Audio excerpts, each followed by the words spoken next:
And here is the Vegan's Almanac for today, the 26th of January, 2025. It's the birthday of Benjamin Lay, born on this day in 1682. Benjamin Lay was a Quaker who was a vegetarian and a radical abolitionist. He was one of the first white people to call for the end of slavery in the United States. His vegetarianism and his anti-slavery activism were a key part of his spiritual beliefs. In 1718, Lay moved to the British colony of Barbados while working as a merchant.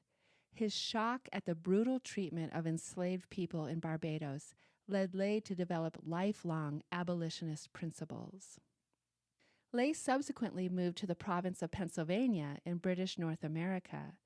Operating a small farm which produced fruit and flax, he refused to consume any product made from slave labor and lived a frugal vegetarian lifestyle.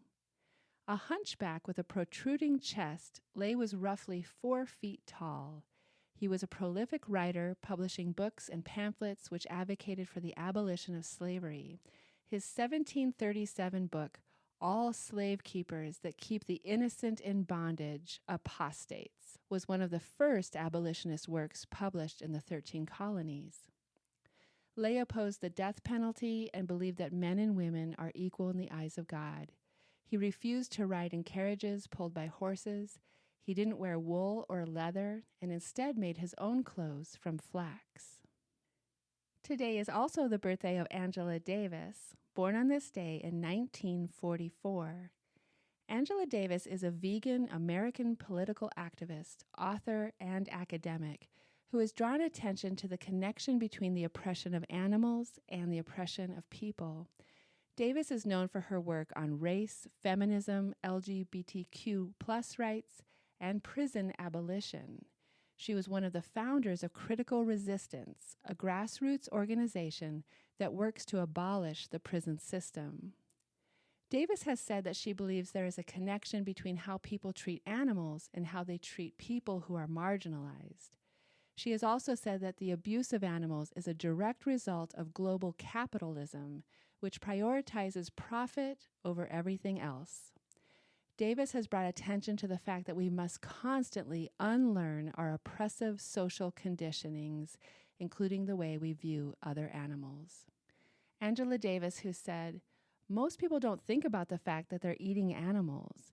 When they're eating a steak or they're eating chicken, they don't think about the tremendous suffering that those animals endure simply to become food products, to be consumed by human beings." The publication of If Nietzsche Were a Narwhal, What Animal Intelligence Reveals About Human Stupidity by Gregg was on this day in 2023. If Nietzsche Were a Narwhal overturns everything we thought we knew about human intelligence and asks the question, would humans be better off as narwhals or some other less brainy species? There's a good argument to be made that humans might be a less successful animal species precisely because of our amazing intelligence. All our unique gifts like language, math, and science do not make us more successful, evolutionarily speaking, than other species. Our intelligence allowed us to split the atom, but we've harnessed that knowledge to make machines of war. Is our intelligence more of a curse than a gift? As scientist Gregg persuasively argues, there's an evolutionary reason why human intelligence isn't more prevalent in the animal kingdom. Simply put, non-human animals don't need it to be successful. And miraculously, their success arrives without the added baggage of destroying themselves and the planet in the process.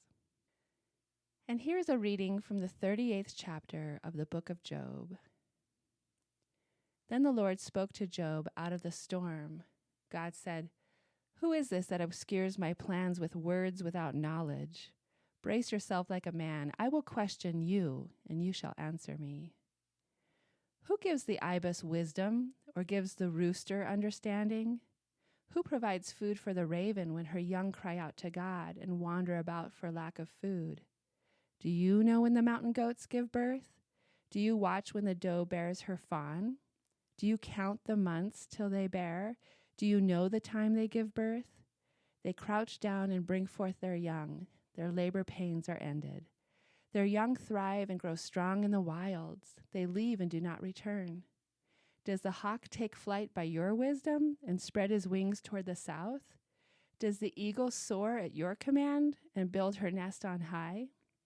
She dwells on a cliff and stays there at night. A rocky crag is her stronghold. A reading from the book of Job, chapter 38. This has been the Vegan's Almanac with the reminder that we must constantly unlearn our oppressive social conditionings.